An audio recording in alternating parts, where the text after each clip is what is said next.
Ro'moling неинтересно. Ayolimni to'g'risini Скромный, достойный, нормальный поездlar. Great mujik qo'llab qo'yadigan bo'lsalar, Demasiga haqiqiy erkaklar yaxshi biladi. Bitta нормальный mujik A few moments later. aytadigan bo'lsam, meni yoshligida ko'rgim keldi. Umralarga yubordim, hajlarga va ro'mol o'rashni xohladi. Bu xohladi, men ruxsat berdim. Hijob ro'mollarini o'radi, o'zini amalida joylarida qildi, hamma narsasini. Ochiq qilib aytadigan bo'lsam, men xohlamay qoldim. Nimaga?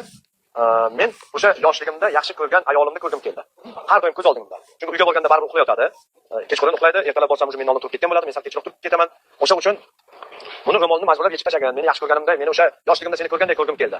Men qaysidir ayolda shunday boshlarini ro'mollarini olib tashlab yoki ro'moli olingan ayolni yonimda ko'rgim keldi emasda, o'zimni ayolimni shunday olib yurgim keldi. Bo'ladi-ku, to'g'rimi? Yo'q, to'g'rimi? Men boshqa masalan ayolni o'sha sochlarini yoyib qo'yib, yo ikkinchi xotin qilib qo'yib, yo uchinchi xotin qilib qo'yib, men ayolimni yaxshi ko'rganim uchun men bunga shu narsani aytdim, tushuntirdim. Onasi, men seni yoshligimda yaxshi ko'rganda, seni yana ko'rgim bor. Menga ro'moling интересно.